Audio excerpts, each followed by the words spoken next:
Пето място няма много. Така че ще започнем отзад напред. Тоест, кои са на 6-то място и кои са последни.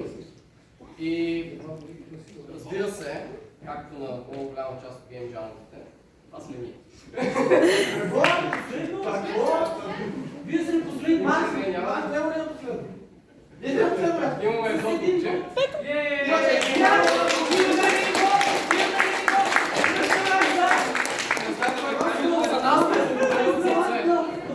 Да не кажете мафия просто. Моля, за играта вече сме объркали, но това е друга тема на разговор. Сега, заедно с нас, хората, които веднага са точно до нас даже, това са другата мафия.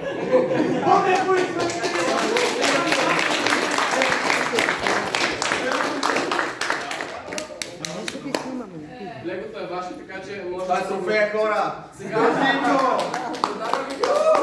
и ние на нашия първ Game Jam, когато имахме 3 години опит, като разработчици, взехме едно купче и си го държахме в офиса, така че си го пазете и вие. Това е първият ви джам, колкото и аз съм запознат.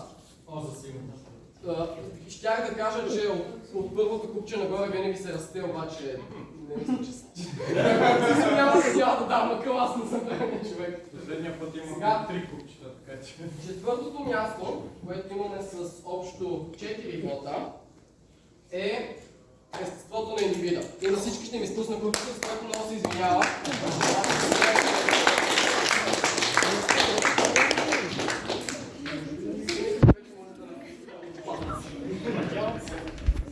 Нарочно ги крием останалите.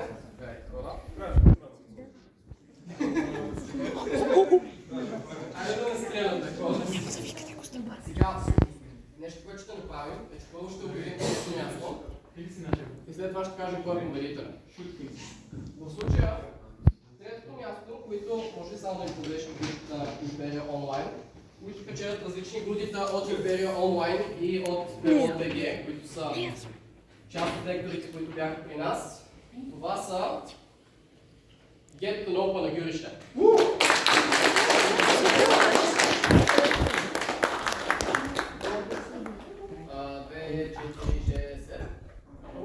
Седем пъти повече от нас.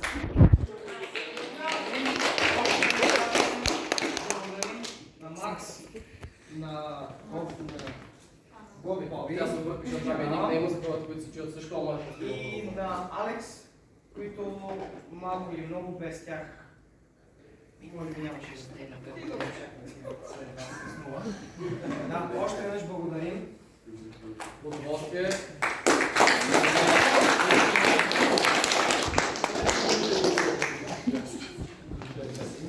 Сега, разликата между първо и второ място е точно 2 гласа. В случая. Като предлагам да започнем с първото място,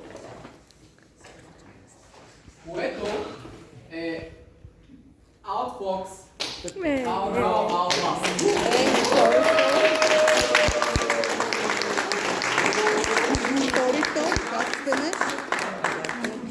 Това е повече гласове, отколкото съм имал на последните 6 геймджама взети заедно. Вау!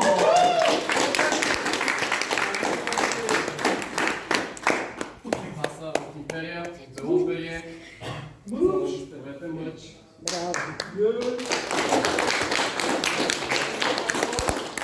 Второ място